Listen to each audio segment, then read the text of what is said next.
แยกย้ายกันไปการทำหน้าที่ต่างคนต่างหน้าที่ท่านก็มาอยู่ที่เมืองฝางได้ช่วยกันการศึกษาการสอนบาลีที่วัดศรีบุญเรืองแล้วก็ไปรักษาการวัดสันปะฮักเสร็จแล้วก็วัดสันต้นดูหลวงพ่อพระครูสถิตธรรมโสภิตอดีตท่านเจ้าอาวาสตุลุงตันเป็นมรณภาพก็ขาดจากเจ้าอาวาสก็ได้อาราธนานิมนต์ท่านมหาเชิดพงศ์สิริพัทโทท่านไปรักษาการเพิ่นได้รับใบกาตั้งเจ้าอาวาสเรียบร้อยแล้ววันนี้จะทำบุญทำบุญเฉลิมฉลองเจ้าอาวาสนี่เป็นงานหนึ่งวันนี้วันที่5วันที่6วันพรุ่งนี้ก็จะเป็นการบวชสามเณรภาคดูร้อนเริ่มแรกที่วัดพระบาทอุดมน้ำบ่อสาวาบวชที่วัดบ่อสาวาก็เริ่มงานตั้งแต่9 โมงดิญาติโยมที่รับเป็นเจ้าภาค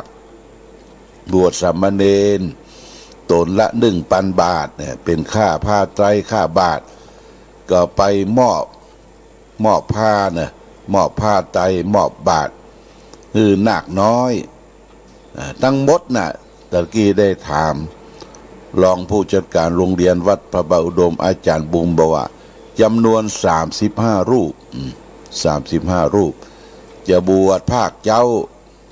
ที่วัดพระบาทอุดมเนี่ย20 รูปแล้วก็ภาคบ่ายบวชที่วัดคงคานิมิตรเจ้าคณะตำบลมันปีนแห่ม15 รูปอันนั้นบ่าย3 โมงในวันที่6แล้ววันที่6นั่นตอนบ่ายโมงก็จะมีการประชุมเพลิงศพหลวงพ่อตุลุงที่วัดแม่สูนหลวงนะอายุ82แล้วก็พรรษาได้12เพิ่นจะมีการประชุมเพลิงบืดเมื่อคืนหลวงพ่อก็จะไปเทศสรุปงานที่วัดแม่สูนหลวงเนี่ยงานมันติดกันในญาติโยมวันนี้ก็ไปงานที่วัดสันตุนดูก่อนวันพุธก็มางานบวชสามเณรภาคดูร้อนที่วัดพระบาทอุดมทั้งภาคเจ้าภาคบ่ายแล้วก็งานศพที่วัดแม่สูนหลวงวันวันที่7นี่ก็วัดบ้านลานในเนอะวัดโพทองก็จะบวชปล่อยสั่งลองลูกหลานพี่น้องไตอันนี้ก็จะได้ร่วมกันไปอนุโมทนาด้วยกันภาคบ่าย3 โมง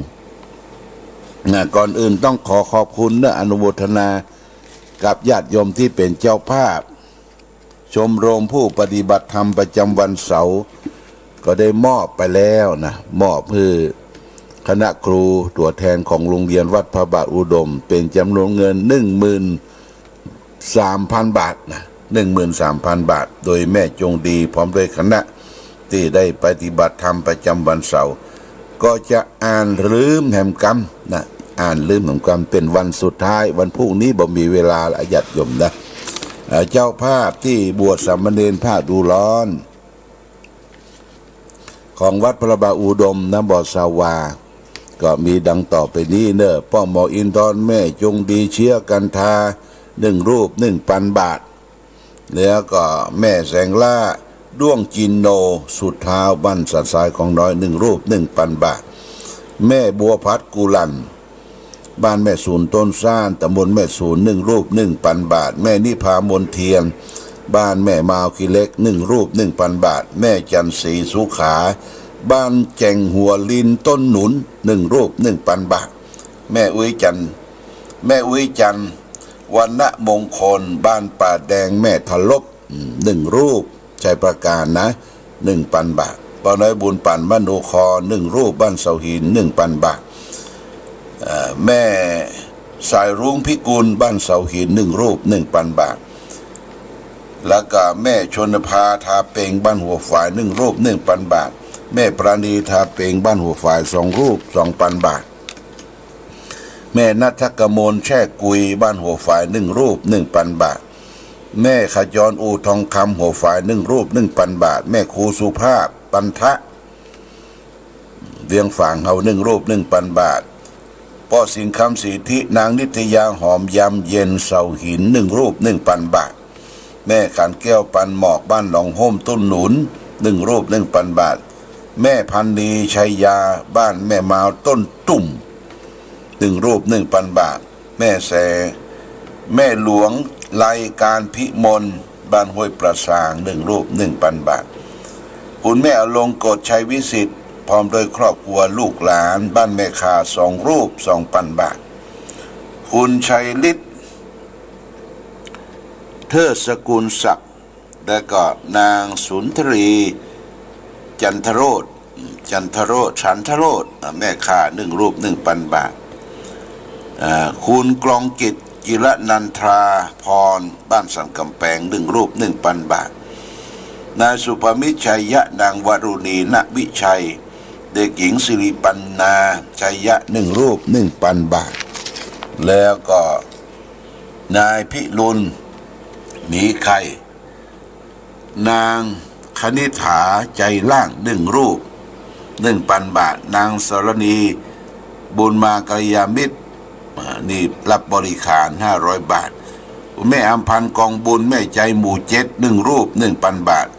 คุณโยมวินาพงษ์อมรพรมหจก.โชคยิ่งเจริญ1 รูป 1,000 บาทแม่บัวคำคำลือบ้านหลองอ้อ1 รูป 1,000 บาทแม่บัวไขทิพย์แปลงบ้านแม่มาวหนองบัว1 รูป 1,000 บาทนายสมศักดิ์นางจันทิพย์เกื้อการุณวงศ์หนองบัว1 รูป 1,000 บาทแล้วก็คุณจันสมมณีจักรบ้านตลาดแม่สาวร่วมทำบุญสมทบบวชพระสามเณรแห่ง300 บาทแม่อุ้ยจักจันทราสมศรี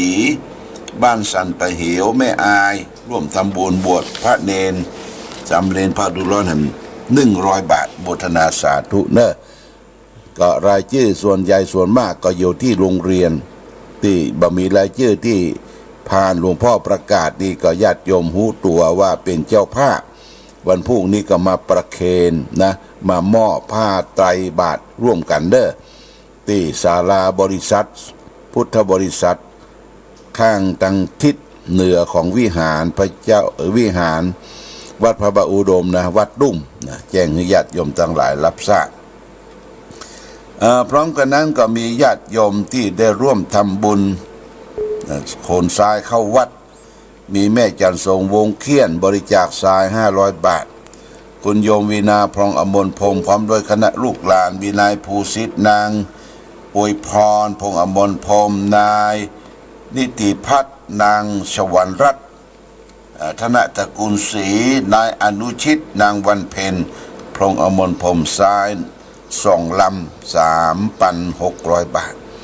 นอกนั้นก็มีรายชื่อที่คุณพรเพนชัยเกตนะพี่เพนชัยเกตเปิ่นก็รับประสานที่จะลากทรายลากหยังมาทำบุญทำทานทรายนี้ก็เขาจะได้กองเป็นกองใหญ่เจดีย์ทรายกองใหญ่เพราะว่าปีนี้หลังจากที่สงกรานต์เสร็จเรียบร้อยเขาก็จะได้เริ่มบูรณะปฏิสังขรณ์ก่อสร้างพอกพูนองค์พระธาตุเก่าอันดั้งเดิมของวัดพระบาอุดมขึ้นมาใหม่ญาติโยมนะขึ้นมาใหม่ดังมีโครงการอยู่แล้วแจ้งให้ญาติโยมท่านสาธุชนทั้งหลายรับทราบจึงขออนุโมทนาสาธุกับทุกท่านทุกคนมาณโอกาสนี้เอาละวันนี้ก็จะเอาธรรมะทางสุขใจมาฝากคือแก่ญาติโยมเรื่องหนึ่งเรื่องนี้ก็คืออาภรณ์ของชีวิตคำว่าอาภรณ์ก็คือเครื่องของใจไม้ซ้อยเครื่องนุ่งห่มของงามของชีวิตนี่คืออย่างเพิ่งก็บอกว่าโลกมนุษย์เฮาเนี่ยมันมีดอกไม้เป็นเครื่องประดับดอกไม้อยู่ณที่ใดก็ทำให้สถานที่นั้นเป็นดูสดชื่นแจ่มใสลื่นรมไปด้วยความสวยงามของดอกไม้ทำให้ผู้ชมผู้ได้พบได้หันพึงพอใจทำให้รู้สึกว่าโลกนี้มีความน่าอยู่เพลิดเพลินชีวิตของคนเฮาก็เช่นเดียวกันมีเกียรติยศมีเกียรติคุณเป็นเครื่องประดับถ้ามือชีวิตเป็นของมีค่า เป็นชีวิตที่สดชื่นน่าทนุถนอมถ้าปราศจากเกียรติยศเกียรติคุณชื่อเสียงแล้วชีวิตเฮาก็อับเฉาล่วงโรยไปดังนั้นเกียรติจึงเป็นสิ่งที่ฝันหาของผู้รักชีวิตอยากได้มาเพื่อเป็นเครื่องอาภรณ์ประดับชีวิตเพื่อเพลิดเพลินแต่เกียรติก็เป็นที่บอบบางมีอันชอกช้ำร่วงโรยได้ง่ายเช่นเดียวกับดอกไม้ผู้ใดบ่ระวังเกียรติก็จะอาจร่วงโรยเหี่ยวแห้งเน่าเหม็นไปได้ทุกโอกาสเกียรติจึงมีสัจธรรมเป็นรากฐานไม่ใช่เกียรติจอมปลอมไม่ใช่เกียรติที่งามแต่บ่มีกลิ่นไม่ใช่เกียรติที่เรายกยอปอปั้นกันขึ้นมาเพียงแต่ภายนอกอย่างที่เรียกว่าพักชีโรยหน้าต้องเป็นเกียรติคุณที่มีเนื้อแท้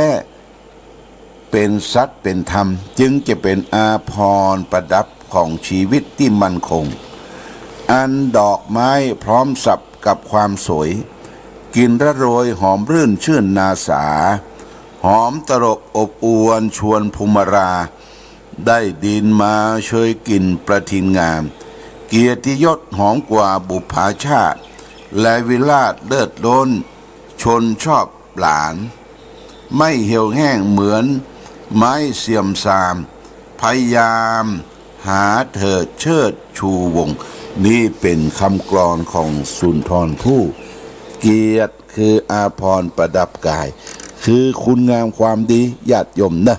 ทำมันความดีจะทำความดีนี่มันยากนะมันไม่ใช่ง่ายมันยากต้องพยายามนะญาติโยมเขาทำทีเล็กละน้อยเหมือนเม็ดฝนตกทีละหยาดยังเต็มอ่างเต็มภาชนะฉันใดชีวิตเราก็ต้องพยายามอดทนต่อสู้สร้างเสริมจิตใจเขาจังปั่นเพียรปั่นแพร่ไปได้ง่ายจะสร้างความดีแต่ละครั้งเขาเปิ้นว่ามาจ้วงจับปึ้งไปเหี้ยบะเนี่ยบะเนี่ยก็หมดความดีเมื่อเขาหมดความดีละเกียรติคุณชื่อเสียงเขาก็หมดไปอย่างนี้เป็นต้นเดี๋ยวญาติโยมมันสร้างสมคุณงามความดีเกิดมาทั้งทีทำดีให้ได้จะตายทั้งทีให้ได้ฝากดีเอาไว้ทำดีไว้ให้ลูกทำถูกไว้ให้หลานทำความชื่นบานไว้กับประเทศชาติบ้านเมืองของเรานั่นคือคุณค่าของคนเราเกิดมาต้องมีคุณคือคุณธรรมค่าก็คือผลงานของชีวิตนะญาติโยมไม่ใช่ทำแบบผักชีโรยหน้าทำจอมปลอมทำให้มันเสมอต้นเสมอปลายความดีเนี่ยนะญาติโยมทำเสมอต้นเสมอปลายไผจะหันก็จ้างบ่หันก็จ้างแต่จิตใจเฮาตัวเฮาหันเฮาเองหันเอาเองเป็นปัจจตังเป็นของรู้ได้จำเพาะไผ่จำเพาะมันอย่างนี้เป็นต้นวันนี้อากาศญาติโยมเนอะทางกรมอุตุนิยมวิทยาบอกว่าจะมีพายุลมแรงแต่ว่าไปเผาศพตูเจ้าพื้นเพเพื่อเกิดที่บ้านสันทรายของน้อยน่ะไปอยู่ที่บ้านขี้เล็กน้อยวัดอุดมชัยราชมันมืดครึ้มอยู่ตลอดเวลาญาติโยมมืดครึ้มตังแม่ริมแม่แตงเนี่ยขึ้นมาเปิ้นบอกว่าตังละปูนก็ตกตังสะเมิงก็ตกเมืองฝางถ้าอย่าเอาวันนี้เนอะ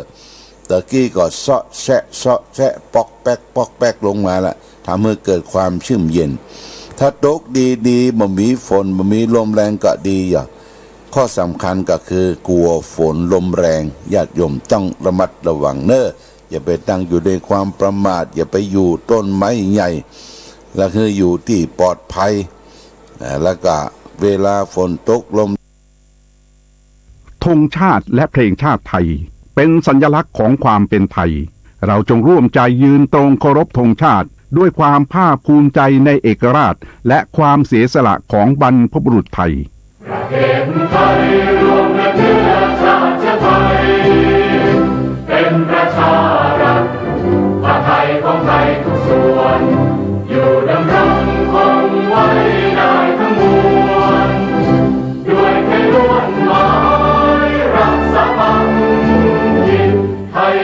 กสงบเอก